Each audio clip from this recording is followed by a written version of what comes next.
And now I am pleased to introduce you the next speaker. His name is Mauricio López Oropesa. Mauricio is Mexican by birth. He is Ecuadorian by adoption and Amazonian by choice. Former director of the Center for Pastoral Action of CELAM, that is the Latin American Bishops' Conference. Former executive secretary and co-founder of the Pan-Amazonian Ecclesial Network, the REPAM, as well as co-founder and current lay vice president of the Ecclesial Conference of the Amazon, SEAMA. He is now the founding director of the Amazon University Program, an Ignatian layperson and member of the Christian Life community. And last but not least, he's married to Ana Lu. So thank you, Mauricio, for being with us. And now we are ready to listen to your presentation. Thank you very much. Thank you very much for the possibility to be amongst you today. It is a privilege, and I want to send my greetings to Father Prem, hoping that he gets better soon. I'd like to start with an introduction, a prophetic urgency of integral ecology. We are living in a decisive moment for humanity, one in which the choices made today will shape the conditions of life for generations to come. The acceleration of the climate crisis, the deepening of global inequality, and the erosion of trust in political and economic institutions converge into a single question that I want to share with you. What kind of world are we willing to defend, and at what cost? These questions come before even to ask what kind of a world do we want to leave for those coming after. What kind of world are we willing to defend, and at what cost? In this context, the Amazon has become both a symbol and a threshold, a territory where the future for common home is being tested in real time. The Amazon, one of the most biodiverse regions of the planet, and home to hundreds of indigenous peoples and traditional communities, continues to be subjected to intense pressure from extractive activities. What is new is not the logic of exploitation, but the language used to justify it. Under the banner of the green transition, old extractivism is being rebranded as sustainable solutions. These superficial greening solutions promise environmental responsibility while reproducing the same patterns of dispossession and ecological degradation. Pope Francis names this crisis with unusual clarity in Laudate Deum, warning that the inadequate response to climate change represents a rupture in the covenant between human beings and the environment. This rupture is not only ecological, it is ethical, social, cultural, and spiritual. From the perspective of our work in the Amazon, integral justice cannot be reduced to environmental management. Rooted in the vision of Laudato Si', we understand the ecological crisis as inseparable from the defense of human rights, the dignity of indigenous peoples, and the transformation of educational, economic, and ecclesial structures.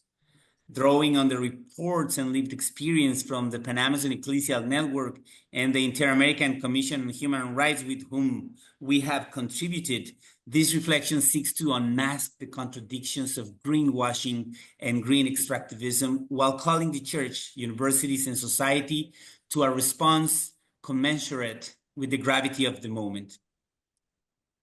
The next point would be superficial greening solutions, a false answer to the ecological crisis.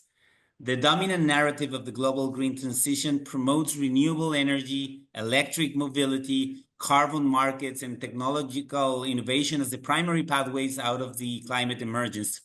And these are good things, please don't get me wrong, but these tools often present a morally neutral or inherently positive position. Their implementation reveals a troubling continuity with the extractivist logic they claim to replace. Solar panels, wind turbines, electric vehicles depend on the massive extraction of lithium, cobalt, nickel, and rare earth minerals. Much of these extractions takes place in ecological fragile territories and indigenous lands, including regions of the Amazon basin. The result is a paradox: environmental harm justified in the name of environmental protection. Pope Francis directly challenges this contradiction in Laudato Deum, noting that international climate negotiations have largely failed because countries which place their national interest above the global common good resist the structural changes required. So beyond mineral extraction, superficial greening solutions include corporate and governmental initiatives that rely on greenwashing. Companies declare themselves carbon neutral while continuing destructive practices of setting emissions through reforestation projects that often involve monocultures, undermine biodiversity, and ignore indigenous land rights. In our work in the Amazon with communities, it becomes evident that these approaches do not represent a transition, but a reconfiguration of the same exploitative model. Sustainable language sometimes is used to legitimize accumulation, masking the persistence of colonial power relations, and therefore the biggest sin of our times, inequality. So as Laudato Si reminds us, the external deserts in the world are growing because the internal deserts have become so vast. Without a profound ecological conversion, no amount of green technology will be sufficient.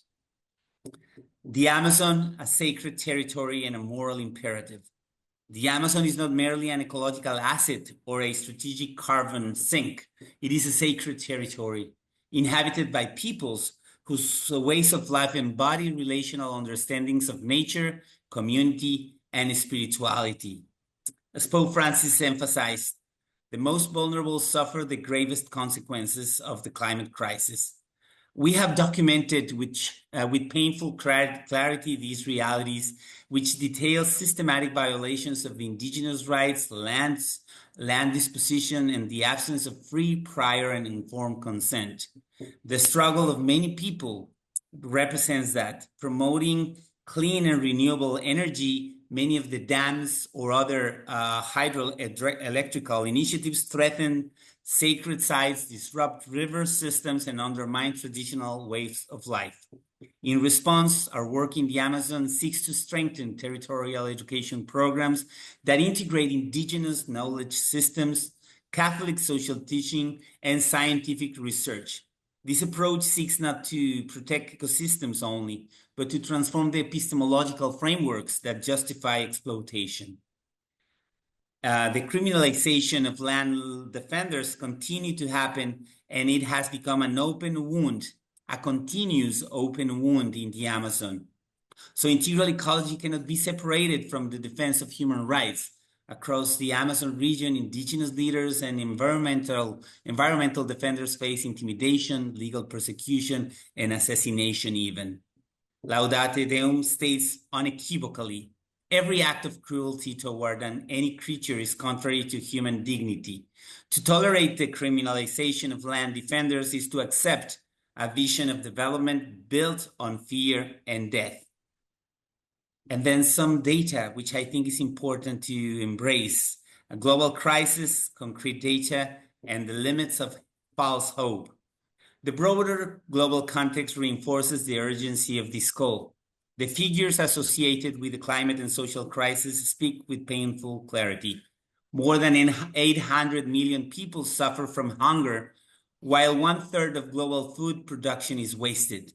The richest 1% of the world's populations owns as much wealth as the poorest half of humanity. Global temperatures have already surpassed the 1.5 degrees threshold, the limit identified by scientists to avoid catastrophic consequences. Over 200 million people are expected to be displaced by environmental causes in the coming decades. So the invitation is not to a naive optimism, nor to a fatalist pessimism. It is a call for a hopeful discomfort, which is not self-referential. These numbers reveal that what we face is not only a climate crisis, but a moral collapse. For those who approach global climate spaces, such as COP processes, this really often generates a skepticism and even frustration, like we experienced at COP30. And yet, from the Amazon, hope takes on a different form. It is not a naive optimism, but what we might call an incarnate hope, born from the wounds of the world and sustained by responsibility. And I think Teilhard de Chardin offers a key insight for this moment.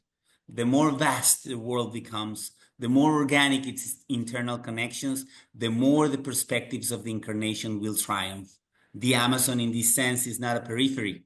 It is a theological and historical center where the drama of the incarnation continues to unfold. So finally, toward an economy of good living, in contrast to the false promises of superficial greening solutions, Amazonian peoples in many places propose alternatives rooted in their good living, buen vivir, a vision of life that emphasizes harmony with nature, collective well-being, and the recognition of limits.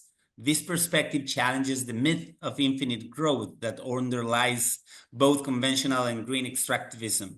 Laudato Si calls for an economy that assumes a broader responsibility and rejects the illusion that markets alone can resolve the ecological crisis. We, working in the Amazon as church, seek to promote such alternatives by supporting community-led conservation initiatives, agroecology, and solidarity-based economies that respect local cultures and ecosystems. The Amazon has become a decisive test of the credibility of our faith and our institutions. The defense of this territory is not optional. It is integral to the gospel of life. As Laudato Si reminds us, we need to strengthen the conviction that we are one single human family.